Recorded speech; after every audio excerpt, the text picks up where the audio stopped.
Elmi İstehsalat Şirkəti 1993-cü ildə Azərbaycanda müstəqilliyin ilk illərində yaranmış bir şirkətdir. Demək, o zaman biz çox kiçik bir kollektiv idik, 2-3 nəfərdən ibarət. Sonra isə biz uzun bir inkişaf yolu keçmişik və hər zaman da çalışmışıq ki, zamanın tələblərinə uyğun olaraq qabaqcıl, öncül şirkətlərdən biri olaq. Əsas fokusumuz həmişə şirkətdə işləyən əməkdaşlarımızın ixtisas məsələsi olub, onların kvalifikasiya məsələsi olub, onların bilikləri, bilik və bacarıqları. Bu məsələdə biz daim investisiya eləmişik, daim kadr yetişdirməklə məşğul olmuşuq. Bugün şirkətdə 300-ə yaxın adam çalışır ki, onlar hamısı böyük əksəriyyəti, belə deyərdim, yüksək ixtisaslı kadrlardır, dünya səviyyəsində hər hansı bir layihənin öhdəsindən gəlməyi bacaran kadrlardır. Şirkətimizin əsas iş istiqamətləri sistem inteqrasiyası ilə bağlıdır.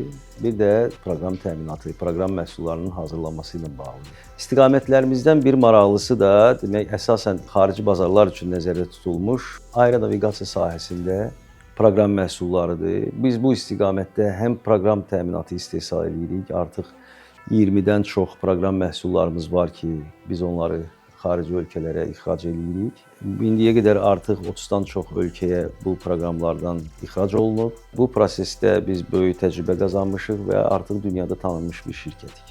Bizim istehsal etdiyimiz proqram təminatı məhsulları əsasən mülki aviasiya üçün nəzərdə tutulub. Yəni, mülki aviasiya təyyarələrinin uçuş marşrutlarının, onların uçuşları barəsində olan informasiyaların yığılması, emalı və onun əsasında müəyyən aeronaviqasiya produktlarının yaranmasına yönəldilib və ümumən uçuşun təhlükəsizliyi ilə bağlı proqram məhsullarıdır və hamısı bir yerdə bir paket təşkil edir.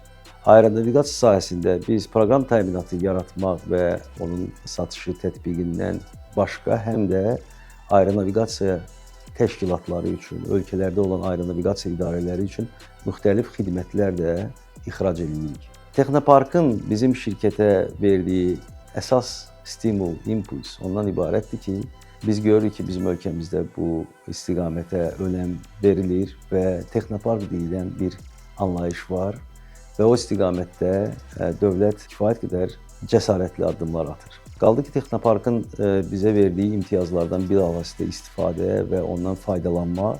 Əlbəttə ki, bunlar bizə xaricdə digər ölkələrin nümayəndələrinə rəqabət zamanı geri qalmamağı və hardasa qiymət üstünlüyü, hardasa digər üstünlüklər qazanmağımız üçün bizə müəyyən üstünlüklər verir. Məsələn, bir işçi kimi xaricdən mütəxəssis götürmək, proseduru bildiyimə görə Texnoparkın üzvü kimi bu bizim üçün daha rahat keçməlidir.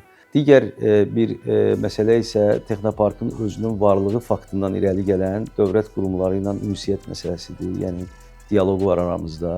Bu da, demək, dövlət tərəfindən biznesə yaradılmış şəraitin daha da yaxşılaşmasına doğru olan təşəbbüslərə biz tərəfdən də verilən dəstəkdir və biz tərəfdən də verilən dəstək üçün bir şəraitdir.